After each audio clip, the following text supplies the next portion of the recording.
Hi good morning. ಇದು Friday video. ಬೆಳಗ್ಗೆ ನಾನು 5 ಗಂಟೆ 6 ಗಂಟೆಗೆ ಮನೆ ಬಿಟ್ಟು ಎಲ್ಲಿಗೆ ಹೋದೆ ಅಂದರೆ ಯಾವುದಪ್ಪ ಅದು ಪ್ಲೇಸು, ರಾಜಾಜಿನಗರ ಹತ್ರ ಇರೋ ನವರಂಗ್ ಪ್ಲೇಸ್ಗೆ ಹೋದೆ. ಅಲ್ಲಿ ಹೋಗಿ ಸ್ಟುಡಿಯೋದಲ್ಲೇ ಸ್ವಲ್ಪ ಲೈಟಾಗಿ ಮೇಕಪ್ ಮಾಡೋದಿತ್ತು. ಮೇಕಪ್ ಮಾಡಿ ಹೇರ್ ಸ್ಟೈಲ್ನ ಮಾಡಿಕೊಂಡೆ. ಹೇರ್ ಸ್ಟೈಲಿಸ್ಟ್ ಅಂತೂ ತುಂಬ ಇನ್ನೋಸೆಂಟ್ ಮತ್ತು ತುಂಬ ಸೈಲೆಂಟ್ ಕೂಡ. ನನಗೆ ತುಂಬ ಅಡ್ಜಸ್ಟ್ ಆದರು. ಮುಗಿಸಿ ಸರಿ ಫೋಟೋಶೂಟ್ ಮಾಡೋ ಲೊಕೇಶನ್ ಹತ್ರ ಹೋಗಬೇಕಿತ್ತು. ಅಲ್ಲಿ ಹೋಗ್ಬೇಕಾದ್ರೆ ಒಂದಷ್ಟು ಪಾರಿವಾಳಗಳಿದ್ದು ವಿಡಿಯೋ ಮಾಡೋಣ ಅಂತ ಹತ್ರ ಹೋದರೆ ಹಾರೇ ಹೊರ್ಟೋಗ್ಬಿಟ್ಟು. ಫೈನಲಿ ಲೊಕೇಶನ್ಗೆ ಹೋದ್ವಿ. ಯಾವ ಲೊಕೇಶನ್ ಅಂತ ನಿಮ್ಗೆ ಆಲ್ರೆಡಿ ಗೊತ್ತಾಗಿದೆ ಅನಿಸುತ್ತೆ. ವಿಧಾನಸೌಧ ಮುಂದೆ ರೆಟ್ರೋ ಶೂಟ್ ಮಾಡೋಣ ಅಂತ ಪ್ಲ್ಯಾನ್ ಮಾಡ್ಕೊಂಡು ಹೋದ್ವಿ. ಸರಿ ಆಯಿತು ಅಂತ ಅಲ್ಲೋಗಿ ಒಂದಷ್ಟು ಫೋಟೋಸ್ಗಳು ವೀಡಿಯೋಸ್ಗಳು ತೆಗೆದ್ರು. ಇವರು ವೀರು ಫೋಟೋಗ್ರಫಿ ಅವರಂತೂ ತುಂಬ ಚೆನ್ನಾಗಿ ಪೋಸ್. ಇನ್ನು ಸೀರೆ ಬಗ್ಗೆ ಮಾತಾಡೋಣ ಅಂತ ಬಂದರೆ, ಈ ಸೀರೆ ಲಾಸ್ಟ್ ಇಯರ್ ವರಮಹಾಲಕ್ಷ್ಮಿ ಹಬ್ಬಕ್ಕೆ ನಾನು ಉಟ್ಕೊಂಡಿದ್ದು ಸೀರೆ. ಕಾಟನ್ ಸೀರೆ ಅಂದರೆ ನನಗೆ ತುಂಬ ಇಷ್ಟ. ಈ ಸೀರೆ ನಾನು ಮಂಗಳಕ್ಕ ಶಾಂತ 3 ಜನನೂ ತೊಗೊಂಡಿದ್ದೀವಿ. ಒಂದೇ ಥರ ಒಂದೇ ಕಲರು. ಮಂಗಳಕ್ಕ ಇನ್ನೂ ಹುಟ್ಟೇ ಇಲ್ಲ ಅನಿಸುತ್ತೆ. ನಾನು ಇದು 2ನೇ ಸರಿ ಹುಟ್ಟಿರೋದು. ನಮ್ಮ ಶಾಂತ ಒಂದೇ ಸರಿ ಹಾಕ್ಕೊಂಡಿರೋದು. ಸೀರೆ ಕ್ವಾಲಿಟಿ ಅಂತೂ ತುಂಬ ಚೆನ್ನಾಗಿದೆ. ಸಖತ್ತಾಗಿ ರೆಟ್ರೋ ಫೋಟೋಶೂಟ್ಗೆ ಮಾಡಿಸಿರೋ ಥರ ಐತೆ. ನಾನು ನಾರ್ಮಲಾಗಿ ತೊಗೊಂಡೆ ಒಂದು ಫೋಟೋಶೂಟೇ ಮಾಡಿಸ್ಬೋದು ಅಂತ ನನಗೆ ಗೊತ್ತೇ ಇರಲಿಲ್ಲ. ಈ ಸೀರೆಯಲ್ಲಿ ತುಂಬ ಚೆನ್ನಾಗಿ ಬಂದಿದೆ ಅನ್ಕೊತೀನಿ ಫೋಟೋಸು. ಅವರು ಹೇಳ್ತಾಯಿದ್ರು ತುಂಬ ಚೆನ್ನಾಗಿ ಕಾಣಿಸ್ತಿದೆ, ಕಲರ್ ಕಾಂಬಿನೇಷನ್ ಅಂತೂ ಮಸ್ತಾಗಿದೆ ಅಂತ. ಹೂ ಬೇರೆ ಬಿದ್ದೋಗ್ಬಿಟ್ಟಿದೆ ಜಡೆಯಲ್ಲಿ. ಅವರು ನೋಡ್ಕೊಂಡು ಸೀರೆ ಅಂತೂ ಮಸ್ತಾಗಿ ಕಾಣಿಸ್ತಾಯಿತ್ತು. ನನಗಂತೂ ತುಂಬ ಇಷ್ಟ ಆಯಿತು. ಅದಾದಮೇಲೆ ಅದನ್ನ ಮುಗಿಸಿ ನೆಕ್ಸ್ಟ್ ಪ್ಲೇಸ್ಗೆ ಹೋದ್ವಿ. ಅಲ್ಲೋಗಿ ಸ್ವಲ್ಪ ಟೀ ಕಾಫಿ ಎರಡೂ ಕುಡಿದ್ಬಿಟ್ಟು ಡ್ರೆಸ್ ಚೇಂಜ್ ಮಾಡಿದ್ವಿ. ವೆಸ್ಟರ್ನ್ ಕಾಸ್ಟ್ಯೂಮಲ್ಲಿ ಶೂಟ್ ಮಾಡಬೇಕಿತ್ತು. ಡ್ರೆಸ್ ಚೇಂಜ್ ಮಾಡೋಕ್ಕಂತ ಸರ್ಕಸ್ ಮಾಡಿಬಿಟ್ಟಿದ್ದೀನಿ. ಯಾವುದೋ ಕೆಫೆಲಿ ಹೋಗಿ ವಾಶ್ರೂಮಲ್ಲಿ ಚೇಂಜ್ ಮಾಡ್ಕೊಂಡಿದ್ದೀನಿ ಡ್ರೆಸ್ನ.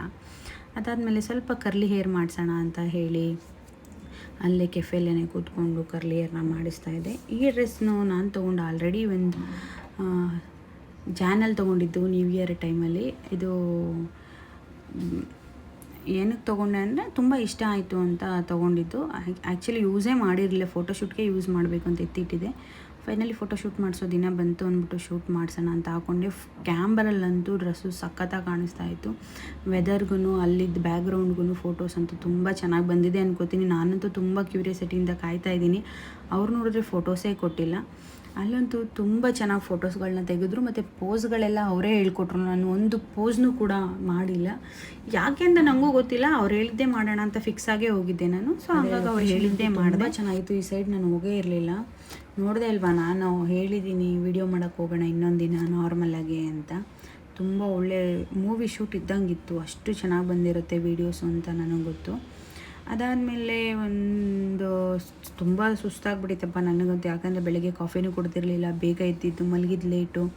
ಅದೆಲ್ಲ ಮುಗಿಸಾದ್ಮೇಲೆ ಅಕ್ಕ ಅಂದರೆ ಮೇಕಪ್ ಮಾಡಿದ ಅಕ್ಕ ಒಂದು ಫೋಟೋ ತೊಗೊಳ್ಳೋಣ ಅಂತ ಅಂದರು. ಸರಿ ಆಯಿತು ಅಂತ ಅವ್ರಿಗೂ ಕೂಡ ಒಂದು ಫೋಟೋ ಕೊಟ್ಟೆ. ಅದಾದಮೇಲೆ ನನ್ನ ಕೈಲಿ ಆಗ್ತಾನೆ ಇರಲಿಲ್ಲ. ಮತ್ತು ಬೇರೆ ಶೂಟಿಂಗ್ ಬೇರೆ ಇತ್ತು ನನಗೆ, ಅಲ್ಲಿಗೆ ಬೇರೆ ಹೋಗಬೇಕಿತ್ತು.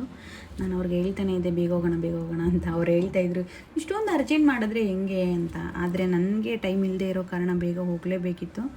ಅಂಥದ್ರಲ್ಲೂ ತುಂಬ ಟೈಮ್ ಕೊಟ್ಟೆ. ಆ್ಯಕ್ಚುಲಿ ಅವರು ಒಂದು 10 ಒಳಗಡೆ ಮುಗಿಸ್ತೀವಿ ಅಂತ ಹೇಳಿದರು. ನಾನು 11 ಆದ್ರೂ ಸೈಲೆಂಟಾಗೇ ಇದ್ದೆ. 11 ಆದಮೇಲೆ ನನಗೆ ಕಾಯೋ ಪೇಷನ್ಸ್ ಇರಲಿಲ್ಲ, ಹೋಗಲೇಬೇಕು ಅಂತ ಹೇಳಿ ಶೂಟ್ನೆಲ್ಲ ಮುಗಿಸಿ ಹೊರಡೋಣ ಅಂತ ಹೊರಟ್ವಿ. ಒಂದು ಮಾತು ಹೇಳೋಕ್ಕೆ ಇಷ್ಟಪಡ್ತೀನಿ, ನಾಯಿಗಳು ಬೊಗಳುತ್ತವೆ ಅಂದರೆ ನಾವು ತಲೆ ಕೆಡಿಸ್ಕೋಬಾರ್ದು. ನಾವೇನು ಅವ್ರಿವ್ರ ಥರ ಪೂರ್ತಿ ವಲ್ಗರಾಗಿ ಬಟ್ಟೆ ಹಾಕ್ಕೊಂಡಾಗಲಿ ಇನ್ನೊಂದಾಗಲಿ ಫೋಟೋಶೂಟು ಮಾಡಿಸಲ್ಲ, ವೀಡಿಯೋಸು ಮಾಡಲ್ಲ. ಆಲ್ಮೋಸ್ಟ್ ಇವಾಗಿನ ಹುಡುಗಿರೆಲ್ಲ ಟ್ರೆಂಡಿಂಗಲ್ಲಿ ಮಾಡ್ರನ್ ಡ್ರೆಸ್ ಯೂಸ್ ಮಾಡ್ತಾರೆ. ನಾನು ಅದೇ ರೀತಿ ಮಾಡ್ರನ್ ಡ್ರೆಸ್ನ ಯೂಸ್ ಮಾಡಿ ವೀಡಿಯೋಸು ಫೋಟೋಸ್ ಹಾಕ್ತೀನಿ. ನಾನು ಯಾವಾಗಲೂ ಯೂಸ್ ಮಾಡ್ತೀನಿ, ಅಂದರೆ ವೀಡಿಯೋಸ್ ಮಾಡ್ತಾ ಇರಲಿಲ್ಲ ಅಷ್ಟೇ. ಈ ನಡುವೆ ಇಂಡಸ್ಟ್ರಿಯಲ್ಲಿ ಇರೋದ್ರಿಂದ ಎಲ್ಲರೂ ಹೇಳ್ತಿರ್ತಾರೆ, ನೀವು ಯಾಕೆ ಯಾವಾಗಲೂ ಗೌರಮ್ಮನ ಥರ ಸೀರೆ ಉಟ್ಕೊಂಡಿರ್ತೀರ, ಸ್ವಲ್ಪ ಇಂಡಸ್ಟ್ರಿಗೆ ತಕ್ಕಂಗೆ ಸ್ವಲ್ಪನಾದರೂ ಬದಲಾಗಿ ಅಂತ. ನಾನು ನನ್ನ ಜೀವನಕ್ಕೋಸ್ಕರನಾದರೂ ಬದಲಾಗಬೇಕು, ಸ್ವಲ್ಪ ಮಾಡ್ರನ್ ಆಗಿರಬೇಕು ಅಂತ ಈ ನಡುವೆ ಮಾಡ್ರನ್ ಶೂಟ್ದು ವೀಡಿಯೋಸ್ ಎಲ್ಲ ಹಾಕ್ತಾಯಿದ್ದೀನಿ. ಅದನ್ನ ಬಿಟ್ಟರೆ ಗಾಡಿ ಓಡಿಸ್ಕೊಂಡು ಒಂದು ವೀಡಿಯೋನ ಇನ್ಸ್ಟಾಗ್ರಾಮಲ್ಲಿ ಹಾಕಿದ್ದೀನಿ. ಅದರಲ್ಲಿ ಏನು ಕಾಣಿಸ್ತಿದೆ ಅಂತ ಗೊತ್ತಿಲ್ಲ. ಈಗ ಗಾಡಿ ಮೇಲೆ ಕೂತ್ಕೋಬೇಕು ಅಂದರೆ ಸೀರೆ ಆ ಕಡೆ ಈ ಕಡೆ ಮಂಡಿ ಅದಕ್ಕೆಲ್ಲ ನಾನು ತಲೆ ಕೆಡಿಸ್ಕೊಳ್ಳಲ್ಲ. ಒಂದಷ್ಟು ಜನ ಬುದ್ಧಿ ಇಲ್ಲದೆ ನಾನೇ ಹೋಗ್ತಿದ್ರೆ ನಾಯಿಗಳು ಬಗ್ಳುತ್ತೆ, ತಲೆ ಕೆಡಿಸ್ಕೋಬಾರ್ದು ಅಂತ. ನಾನು ಅದೇ ಕ್ಯಾಟಗರಿಗೆ ಸೇರ್ತವರು. ಅದಕ್ಕೂ ಒಬ್ಬರು ಕಮೆಂಟ್ ಹಾಕಿದ್ರು, ಆನೆಗೆ ಅದೇನೋ ಮದ ಏರಿದ್ರೆ ಮಾವುತ ಇಳಿಸ್ತಾನೆ ಅಂತ. ಮಾವುತ ಇಳಿಸೋಕೆ ಹೋಗಿ ಅಪ್ಪಿ ತಪ್ಪಿ ತಪ್ಪಿದ್ರೆ ಮಾವುತನ ಆನೆ ಇಳಿಸುತ್ತೋ, ಆನೆನ ಮಾವುತ ಇಳಿಸುತ್ತೋ ಅಂತ ಇನ್ನೂ ಅವ್ರಿಗೆ ಗೊತ್ತಿಲ್ಲ ಅನ್ಸುತ್ತೆ. ನನಗಂತೂ ಬೇರೆಯವ್ರ ಬಗ್ಗೆ ಮಾತಾಡೋದು ಅಂದ್ರೆ ಇಷ್ಟ ಆಗಲ್ಲ. ವಿಡಿಯೋ ಇಷ್ಟ ಆದರೆ ಲೈಕ್ ಮಾಡ್ತೀನಿ, ಇಲ್ಲ ಅಂದರೆ ಸುಮ್ಮನೆ ಸೈಲೆಂಟ್ ಆಗ್ತೀನಿ. ಬೇರೆಯವ್ರ ಥರ ಅದು ಇದು ಅಂತ ಕೆಟ್ಟದಾಗೆಲ್ಲ ಕಮೆಂಟ್ ಮಾಡ್ಕೊಂಡು ಕೂತಿರಲ್ಲ. ನೀವೇ ನೋಡಿದ್ರಲ್ವ ನಂದಿನ ಹೀಗಿತ್ತು. ಫೈನಲಿ ಫೋಟೋಶೂಟ್ ಮುಗಿಸಿ ಹೊರಡಬೇಕಾದ್ರೆ ಅಲ್ಲೊಂದು ಕಡೆ ಪಾರಿವಾಳ ಇತ್ತು, ಅಲ್ಲೊಂದೆರಡು ವೀಡಿಯೋ ಮಾಡೋಣ ಅಂದ್ಕೊಂಡು ಹೋದೆ. ಬಟ್ ಗಲೀಜಿತ್ತು, ವೀಡಿಯೋ ಮಾಡೋಕ್ಕಾಗಿಲ್ಲ. ಆದ್ರೂ ಒಂದು ಕ್ಲಿಪ್ ತೊಗೊಂಡ್ವಿ. ತುಂಬ ಚೆನ್ನಾಗಿತ್ತು ಪಾರಿವಾಳ ಅಂತೂ. ಅದಾದಮೇಲೆ ಸರಿ ತುಂಬ ಸುಸ್ತಾಗ್ತಿದೆ, ಫಸ್ಟ್ ಏನಾದರೂ ತಿನ್ನೋಣ ಅಂದ್ಬಿಟ್ಟು ಹಂಗೆ ಹೋಗ್ತಾ ಜಯನಗರ್ ಕಡೆಯಿಂದ ಹೋಗೋಣ ಅಂದ್ಕೊಂಡು ಹೋದ್ವಿ. ಯಾವಾಗಲೂ ನಾವು ಹೋಗೋ ಹೋಟೆಲ್ಗೆ ಹೋಗಿ ಸ್ಯಾಂಡ್ವಿಚ್ ಮತ್ತು ಬಟರ್ ಫ್ರೂಟ್ ಜ್ಯೂಸನ್ನ ಕುಡಿದ್ವಿ. ಆಮೇಲೆ ಸ್ವಲ್ಪ ಸಮಾಧಾನ ಆಯಿತು. ತಿಂದಾದ್ಮೇಲೆ ಫೈನಲಿ ಮನೆಗೆ ಹೋಗೋಣ ಅಂತ ಮನೆ ಕಡೆಗೆ ಹೊರಟ್ವಿ. ಅಲ್ಲೇ ರಾಯರಿಗೊಂದು ನಮಸ್ಕಾರ ಮಾಡಿದ್ವಿ. ನನ್ನ ದಿನ ಹೀಗಿತ್ತು. ಯಾರಿಗೆಲ್ಲ ನನ್ನ ವಿಡಿಯೋ ಇಷ್ಟ ಆಯಿತು ಲೈಕ್ ಮಾಡಿ, ಶೇರ್ ಮಾಡಿ. ಬಾಯ್ ಬಾಯ್.